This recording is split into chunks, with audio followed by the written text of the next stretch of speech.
ঢাকা ৮ আসনের স্বতন্ত্র প্রার্থী ওসমান হাদি গুলিবিদ্ধ, গুরুতর অবস্থায় ঢাকা মেডিকেলের আইসিইউতে। হামলাকারীকে দ্রুত আটকের নির্দেশ ডক্টর ইউনূসের।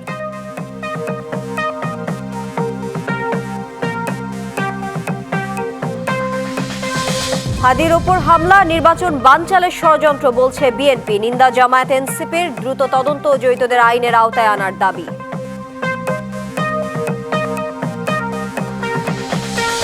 আগাম পোস্টার ব্যানার অপসারণে দেশ জুড়ে ইসির নির্দেশনা মানছে না সম্ভাব্য প্রার্থীরা। ঢাকা দক্ষিণ সিটির অভিযান।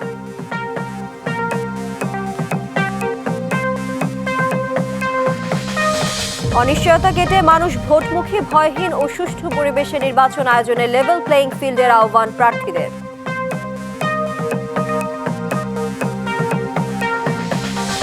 আওয়ামী লীগের ভোটের আশায় তাদের কুকীর্তি নিয়ে চুপ একটি দল, সুষ্ঠু পরিকল্পনায় নির্বাচনে এগোতে চায় বিএনপি।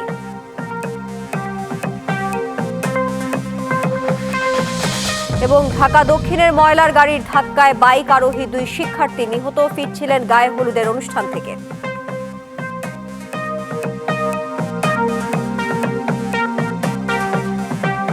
ঢাকা ৮ আসনের স্বতন্ত্র প্রার্থী ও ইনকিলাব মঞ্চের মুখপাত্র ওসমান হাদি গুলিবিদ্ধ হয়েছেন। জুম্মার নামাজের পর রাজধানীর বিজয়নগরে নির্বাচনী জনসংযোগের সময় মোটরসাইকেল থেকে তাকে গুলি করা হয়। আশঙ্কাজনক অবস্থায় তাকে ঢাকা মেডিকেল কলেজ হাসপাতালে নেওয়া হয়, সেখানে আইসিইউতে রেখে চলছে চিকিৎসা। হামলার নিন্দা জানিয়ে জড়িতদের দ্রুত আটকের নির্দেশ দিয়েছেন প্রধান উপদেষ্টা। এদিকে নিরাপত্তায় ঢাকা মেডিকেলে সেনা মোতায়েন করা হয়েছে। শুক্রবার দুপুরে রাজধানীর পল্টন বিজয়নগর বক্স কালভার্ট এলাকায় গণসংযোগ করছিলেন ঢাকা ৮ আসনের স্বতন্ত্র প্রার্থী ও ইনকিলাব মঞ্চের মুখপাত্র শরীফ ওসমান হাদি। বেলা ২:৩০টার দিকে 3টি মোটরসাইকেলে করে আসা দুর্বৃত্তরা হাদিকে লক্ষ্য করে গুলি ছুড়ে পালিয়ে যায়। গুরুতর আহত অবস্থায় হাদিকে ঢাকা মেডিকেল কলেজ হাসপাতালে নেওয়া হয়, চিকিৎসা দেয়া হচ্ছে আইসিইউতে। আসলে ভাই বরাবরই যারা চাঁদাবাজ সন্ত্রাস তাদের বিরুদ্ধে ভোকাল ছিলেন, আর এটা একটা প্রত্যক্ষ প্রমাণ যে আসলে আমাদেরকে কেউ না কেউ মেনে নিতে পারছে না। এখনো যারা এক্সিস্ট করছে তাদের মধ্যেও অনেকে। এই ঘটনা একটি দৃষ্টান্ত হয়ে থাকবে যে যারা চাঁদাবাজদের বিপক্ষে কথা বলে তাদের প্রত্যেকেরই জীবন এখন ঝুঁকিতে। তাকে আহত করার উদ্দেশ্য না, তাকে হত্যা করার উদ্দেশ্য, এবং কে বা কারা করতেছে এটা প্রশাসন ভালোভাবেই জানে। এবং আমি মনে করি যে প্রশাসন এটা যদি উদ্যোগ নেয় তাহলে আজকের ভিতরেই যারা গুলি করেছে তাদেরকে বের করা সম্ভব বলে আমি মনে করি। কিছুদিন আগেই তাকে হুমকি দেয়া হচ্ছে বলে ফেসবুকে স্ট্যাটাস দিয়েছিলেন হাদি। বলেন ইনসাফের লড়াই থেকে তিনি এক চুলও নড়বেন না, শেষ নিঃশ্বাস পর্যন্ত লড়াই চালানোর ঘোষণাও দিয়েছিলেন তিনি। Farhana Juthi, DBC news, Dhaka. ঢাকা ৮ আসনের স্বতন্ত্র প্রার্থী ও ইনকিলাব মঞ্চের মুখপাত্র ওসমান হাদি গুলিবিদ্ধ হয়েছেন, যেমনটা জানাচ্ছিলাম। এ নিয়ে বিস্তারিত জানাতে ঢাকা মেডিকেল থেকে সরাসরি যুক্ত হচ্ছেন সহকর্মী হাসান আল মামুন।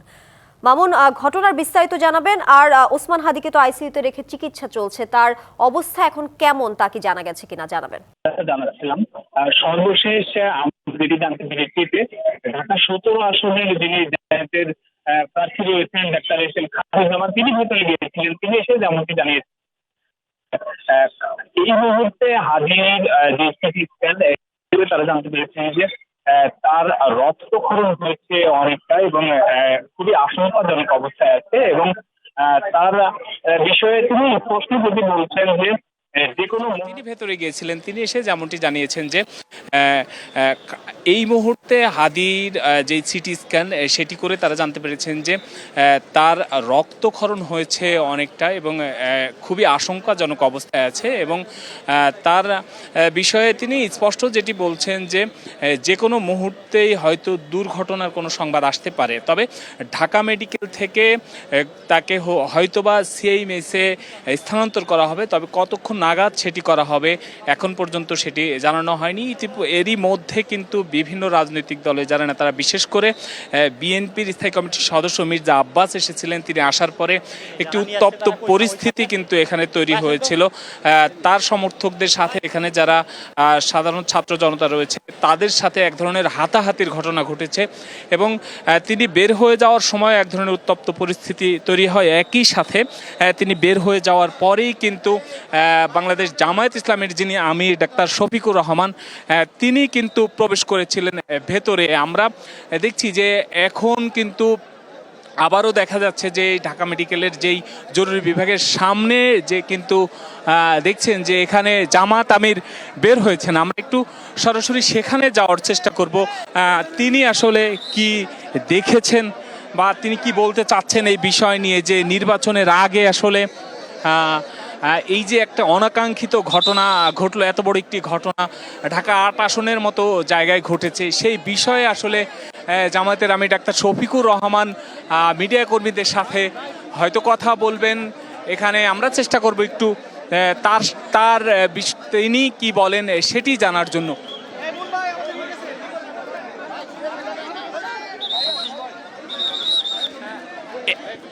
একটু জানিয়ে রাখতে চাই যে যেই অবস্থা দেখতে পাচ্ছেন যে এখানে আসলে তার পর্যন্ত পৌঁছানো খুবই ক্রিটিক্যাল একটি অবস্থা হয়ে দাঁড়িয়েছে এবং ঢাকা মেডিকেলের সামনে আসলে খুবই যানজট হয়েছে ধরনের। বিশেষ করে যদি বলি যে হাদির সর্বশেষ অবস্থা জানার জন্য কিন্তু উৎসুক জনতা এখানে ভিড় করছে। আমরা জামাত আমির কথা বলছেন, সেখানে একটু যাওয়ার চেষ্টা করব। দর্শক, মামুন আমাদের সঙ্গে যুক্ত ছিলেন ঢাকা মেডিকেল থেকে, সেখান থেকে সবশেষ খবর জানাচ্ছিলেন। এই বিষয়ে আরো খবর জানাতে আমরা চলে যাচ্ছি ওসমান হাদির গ্রামের বাড়ি ঝালকাঠিতে। সেখানে বিক্ষোভ করছেন স্থানীয়রা, সেখানে আছেন আমাদের সহকর্মী অলোক সাহা। অলোক, নিশ্চয় শুনতে পাচ্ছেন, সেখানে পরিস্থিতি আমাদেরকে জানাবেন। আপনি যেখানে আছেন এলাকাবাসীর প্রতিক্রিয়া কি? আমরা এই মুহূর্তে আছি ঝালকাঠি শহরের কলেজ মোড়ে। আমাদের এই ঝালকাঠি শহরের কলেজ মোড়ে কিন্তু এখানকার যে বৈষম্য বিরোধী ছাত্র আন্দোলন, জাতীয় নাগরিক পার্টি, এনসিপি, গণ অধিকার পরিষদ সহ বিভিন্ন রাজনৈতিক দলের নেতাকর্মীরা কিন্তু এই ঝালকাঠি শহরের কলেজ মোড় এলাকায় অবরোধ করে। এখানে কিন্তু ঘণ্টাব্যাপী সড়ক অবরোধ করে রাখে এবং আমরা দেখতে পাচ্ছি যে সড়কে টায়ার জ্বালিয়ে তারা কিন্তু বিক্ষোভ করে এবং বিভিন্ন ধরনের স্লোগান দেয়। তারা এখান থেকে বেশ কিছু কর্মসূচি গ্রহণ করেছে। তারা জানিয়েছেন যে ওসমান হাদির হামলার সাথে যারা জড়িত তাদেরকে যদি গ্রেপ্তার করা না হয় তাহলে কিন্তু আগামীকাল 4টায় তারা আরো কঠোর কর্মসূচি দিতে তারা বাধ্য হবে। এবং আজকে ঘণ্টাব্যাপী যে তাদের কর্মসূচির ফলে কিন্তু ঝালকাঠির এই কলেজ মোড়ের দুই প্রান্তে কিন্তু বিভিন্ন সড়কে তীব্র যানজটের সৃষ্টি হয়। আমরা দেখতে পাচ্ছি এটি হলো খুলনা এবং বরিশাল আঞ্চলিক মহাসড়ক। এই আঞ্চলিক মহাসড়কের দুই প্রান্তে কিন্তু অসংখ্য যানবাহন কিন্তু আটকে যায়। তবে এই কিছু সময় আগে আমাদের ঝালকাঠির যে অতিরিক্ত পুলিশ সুপার সদর সার্কেল তিনি এসে আন্দোলনকারীদেরকে আশ্বস্ত করেন যে হামলার সাথে যারা জড়িত আছে তাদেরকে অতি দ্রুত গ্রেপ্তার করা হবে। তার আশ্বাসের পরেই কিন্তু হামলা অবরোধকারী যারা অবরোধ করেছে তারা অবরোধ তুলে নিয়েছে এবং আজকের আন্দোলন আজকের মতো তারা স্থগিত করেছে এবং তারা জানিয়েছেন যে আগামীকালের মধ্যে যদি এই হামলার ঘটনার সাথে যে জড়িত রয়েছে তাদেরকে গ্রেপ্তার করা না হলে আগামীকাল 4টায় তারা আরো কঠোর কর্মসূচি দেবে। এই ছিল আমার কাছে সবশেষ তথ্য। অলোক, আপনাকে ধন্যবাদ যুক্ত থাকার জন্য। ঢাকা ৮ আসনের স্বতন্ত্র প্রার্থী ও ইনকিলাব মঞ্চের মুখপাত্র ওসমান হাদিকে গুলি করার ঘটনায় নিন্দার ঝড় বইছে সব মহলে। বিএনপিও এই ঘটনাকে নির্বাচনী পরিবেশ বানচালের নীল নকশা হিসেবে দেখছে। এছাড়া গণতন্ত্রে রাজনৈতিক সহিংসতার জায়গা নেই জানিয়ে উদ্বেগ জানিয়েছেন দলটির মহাসচিব মির্জা ফখরুল ইসলাম আলমগীর।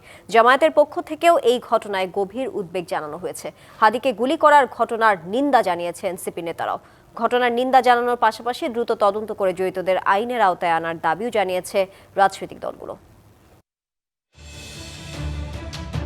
তফসিল ঘোষণার পর নির্বাচনী আমেজ যখন সর্বত্র তখনই ঘটল এক অনাকাঙ্ক্ষিত ঘটনা। ঢাকা ৮ আসনের স্বতন্ত্র প্রার্থী ও ইনকিলাব মঞ্চের মুখপাত্র ওসমান হাদি শুক্রবার দুপুরে গণসংযোগে বের হলে রাজধানীর বিজয়নগরে বক্স কালভার্ট এলাকায় দুর্বৃত্তরা গুলি করে পালিয়ে যায়। গুলির ঘটনায় গুরুতর হাদির ভিডিও মুহূর্তেই ছড়িয়ে পড়ে সামাজিক যোগাযোগ মাধ্যমে। এমন নৃশংস ঘটনার নিন্দা জানায় সব মহল। বিএনপি এক বিবৃতিতে ঘটনাকে সুদূরপ্রসারী অশুভ পরিকল্পনার অংশ বলে উল্লেখ করেছে। একই সঙ্গে দুষ্কৃতিকারীদের দ্রুত গ্রেফতার ও শাস্তির দাবিও জানানো হয় বিবৃতিতে। পাশাপাশি ফেসবুক পোস্টে বিএনপি মহাসচিব মির্জা ফখরুল ইসলাম আলমগীর লেখেন, গণতন্ত্রে রাজনৈতিক সহিংসতার কোনো জায়গা নেই। মতাদর্শ যাই হোক, কেউ ভয়ভীতি ও শক্তির আশ্রয় নিলে একত্রিত হয়ে তা প্রত্যাখ্যানের আহ্বানও জানান তিনি। জামায়াতে ইসলামীর পক্ষ থেকেও ফেসবুকে এক পোস্টে হাদির ঘটনায় গভীর উদ্বেগ প্রকাশ করা হয়েছে। এদিকে ঢাকা মেডিকেলে হাদির খোঁজ খবর নিয়েছেন বিএনপির স্থায়ী কমিটির সদস্য মির্জা আব্বাস। Anwar Hossain, DBC news, Dhaka. ঢাকা ৮ আসনের স্বতন্ত্র প্রার্থী ও ইনকিলাব মঞ্চের মুখপাত্র ওসমান হাদির ওপর যে হামলা হয়েছে, তিনি গুলিবিদ্ধ হয়েছেন। সেই হামলার ঘটনায় রাজধানীর শাহবাগ মোড়ে বিক্ষোভ করেন নেতাকর্মীরা। সেখানে আছেন সহকর্মী শুভ খান, সরাসরি চলে যাচ্ছি সেখানে। শুভ, ওসমান হাদির ওপর হামলার ঘটনাকে ঘিরে নেতাকর্মীরা কি বলছেন, তাদের প্রতিক্রিয়া জানাবেন, নিশ্চয়ই তাদের সাথে কথা বলেছেন। আমি এই মুহূর্তে রয়েছি শাহবাগ জাদুঘরের সামনে। এখানে একটি সংগঠন আপ বাংলাদেশ এই হাদিকে যে জুম্মার নামাজের পরে যে গুলি করা হলো, এই গুলি করার ঘটনায় তারা প্রতিবাদ জানাচ্ছেন। তারা বেশ কিছুক্ষণ ধরেই এই শাহবাগের সামনে জাদুঘরে তারা এই হাদিকে যে গুলি করা হলো, ওসমান হাদিকে, এটি নিয়ে তীব্র প্রতিবাদ জানাচ্ছেন। একই সাথে তাদের এই যে তাদের মুখ থেকে আমরা যদি একটু শুনি যে আপনাদের আসলে এই যে এমন একটি ঘটনায় আসলে আপনাদের কি প্রতিক্রিয়া? আমরা সরকারকে বলেছি যে এই ঘটনায় জড়িতদেরকে 24 ঘন্টার মধ্যে গ্রেফতার করে তাদেরকে বিচারের মুখোমুখি করতে হবে। এবং ইতিপূর্বে আমরা দেখেছি যে গত পরশুদিন চট্টগ্রাম জেলা উত্তরে তাহমিদকে হত্যা করা হয়েছে। ইন্টারিমকে জনগণের জানমালের নিরাপত্তা নিশ্চিত করতে হবে। যদি নিশ্চিত করতে না পারে তাহলে বাংলার বুকে আবার জুলাই নেমে আসবে। জুলাই যোদ্ধারা বাংলাদেশের জনগণের জানমাল কিভাবে নিরাপত্তা করতে হয় সেই ব্যবস্থা নেবে ইনশাআল্লাহ। নির্বাচনের তফসিল গতকালকে দিল, আজকে এমন একটি ঘটনা, আসলে এটা নির্বাচনের কোনো প্রভাব পড়বে কিনা? আমরা মনে করি নির্বাচনের তফসিলের পরে এই ধরনের ঘটনা অবশ্যই একটি অশনি সংকেত। সরকারকে নিশ্চিত করতে হবে যে এই ধরনের ঘটনা আর ঘটবে না এবং সকল অবৈধ অস্ত্র উদ্ধার করতে হবে, অস্ত্রবাজদেরকে গ্রেফতার করতে হবে।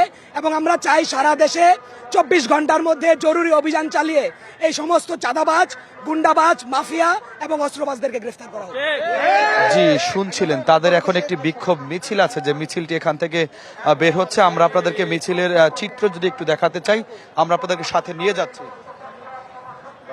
তাদের একটি বিক্ষোভ মিছিল রয়েছে এই মুহূর্তে।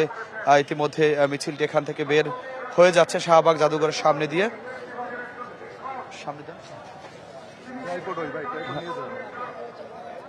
দেখতেই পাচ্ছেন আপ বাংলাদেশ নামে একটি সংগঠন হাদির এই ওসমান হাদিকে যে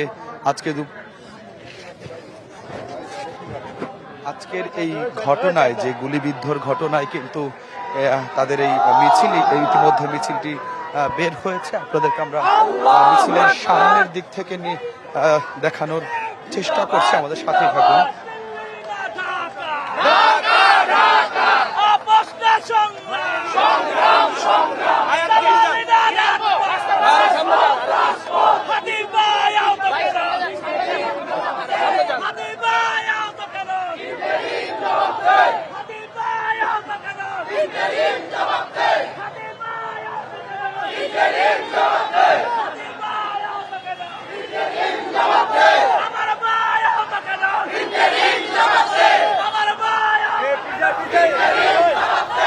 বিএনপির দেশ গড়ার পরিকল্পনা শীর্ষক কর্মসূচিতে এই মুহূর্তে কথা বলছেন বিএনপির ভারপ্রাপ্ত চেয়ারম্যান তারেক রহমান। আমরা সরাসরি যাচ্ছি সেখানে। ফ্রি সবকিছু না, আমরা 1 থেকে 1.5 ঘন্টা ফ্রি দিব সেই মানুষটিকে। 1 থেকে 1.5 ঘন্টা ফ্রি পাবে সে। আচ্ছা, নিশ্চয়ই 1 থেকে 1.5 ঘন্টার মধ্যে তার কাজ সে অনেকটা গুছিয়ে নিতে পারবে। তবে অবশ্যই সেখানে একটা অ্যাড আসবে, যা হতে পারে স্বাভাবিকভাবে someone has to pay for it, তাই না? একদম তো ফ্রি কিছু হয় না, কোন একটা সার্ভিসের তো মিনিমাম একটা চার্জ থাকে। কাজে অ্যাডটা তোমাকে একটু কষ্ট করে দেখতে হবে। তুমি যদি সেই ফ্রি ওয়াইফাইটা নাও, ধরো ঠিক আছে 10 সেকেন্ড, 15 সেকেন্ড, 20 সেকেন্ডের অ্যাড থাকবে। যে কোনো কোম্পানির যারা সেটা দেখছে না, সেখানে অ্যাড দিবে, অ্যাড থাকবে। কাজেই ওই খরচটা ওই কোম্পানি দিচ্ছে, যে অ্যাড দিচ্ছে, তোমাকে ওই খরচটা দিতে হচ্ছে না, সেখানেই তুমি ফ্রিটা পাচ্ছ।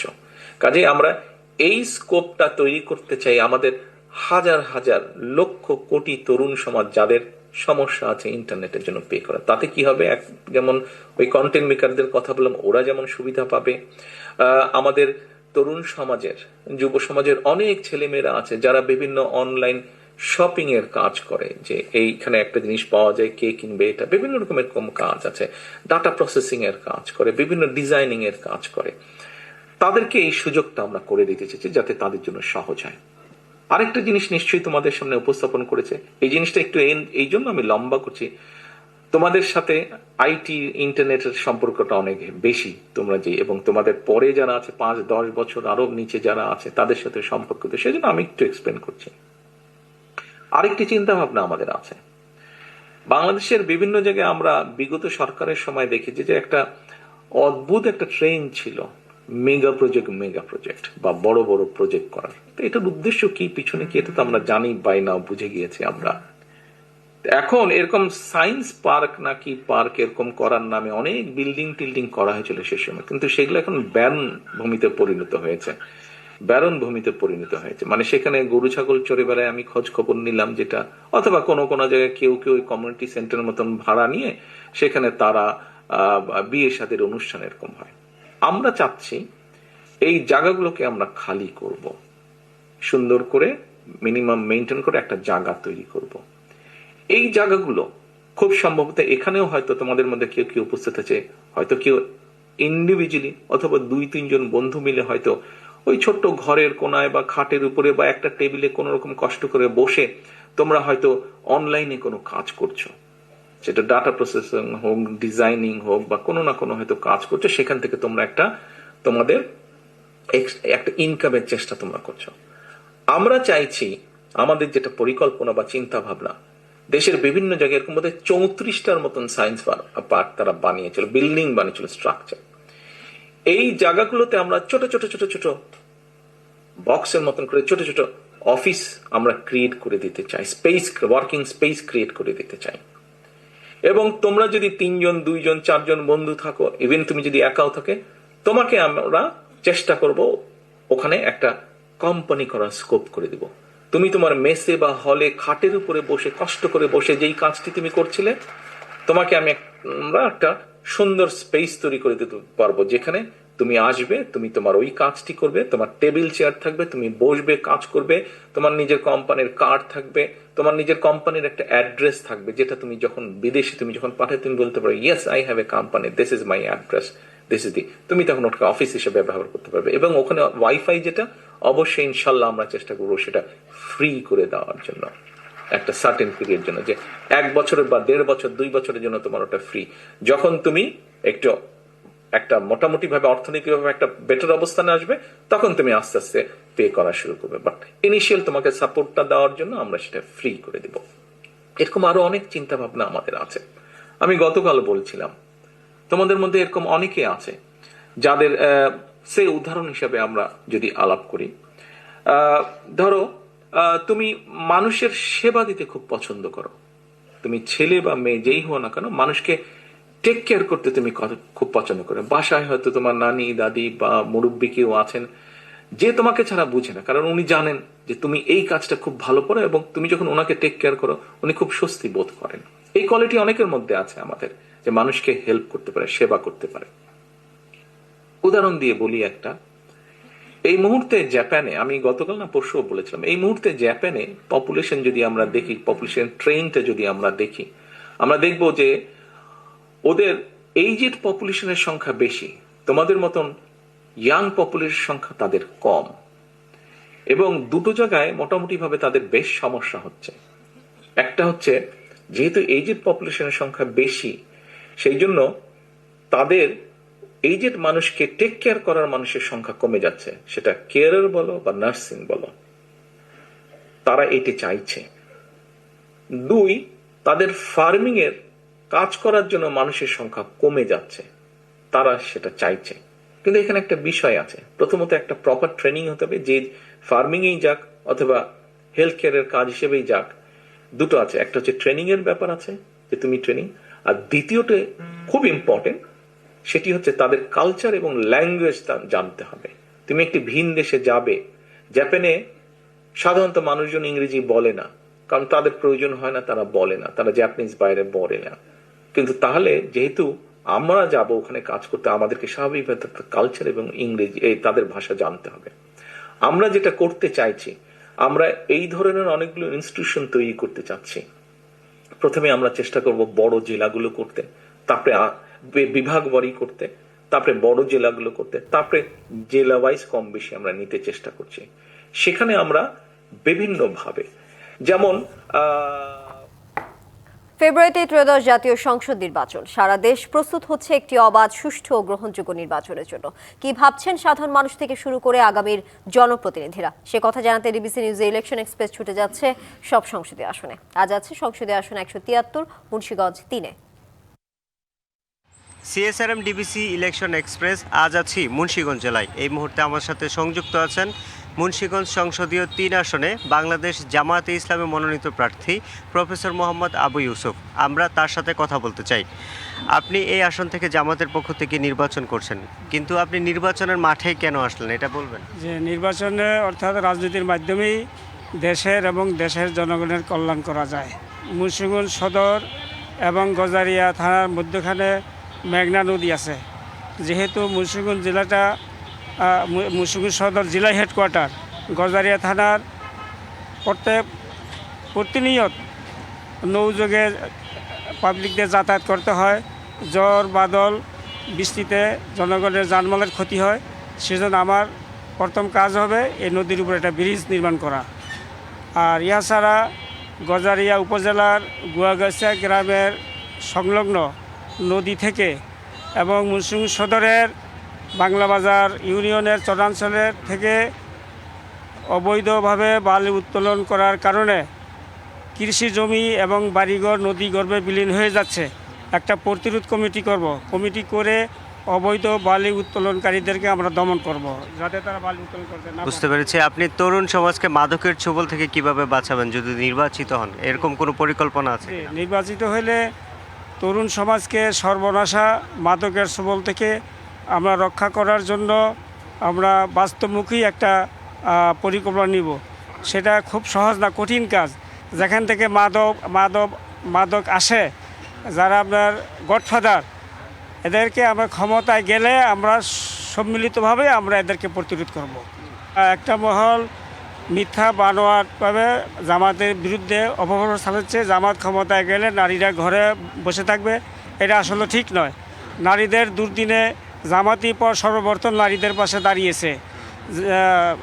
ইসলাম নারীকে কন্যার মর্যাদা, বোনের মর্যাদা, মায়ের মর্যাদা এবং সহধর্মীর মর্যাদা দিয়েছে। জামাত ক্ষমতায় গেলে নারীদের মর্যাদা এবং অধিকার প্রতিষ্ঠা করা হবে, নারী নির্যাতন প্রতিরোধ করবে এবং যৌতুকবিহীন বিয়ে শাদীর ব্যবস্থা করা হবে। আর নারীদের সম্মানজনকভাবে উপার্জনের জন্য হস্তশিল্প প্রশিক্ষণ কেন্দ্র প্রতিষ্ঠা করা হবে। অন্য ধর্মের মানুষের প্রতি আপনার বার্তা কি? যারা অন্য ধর্মে আছে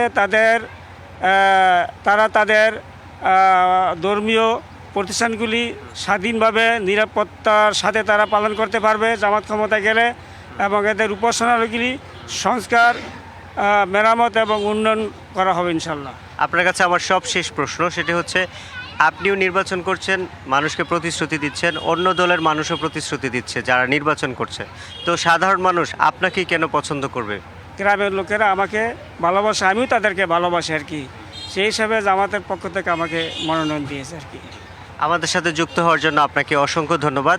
সিএসআরএম ডিবিসি ইলেকশন এক্সপ্রেস আজ সারাদিন ছিলাম এই জেলায়, আরও কিছুটা সময় থাকবো এবং পরবর্তী সংবাদে নতুন কোনো প্রার্থী নিয়ে আপনাদের সামনে আবারও হাজির হব। ততক্ষণ আমাদের সাথেই থাকুন। ধন্যবাদ।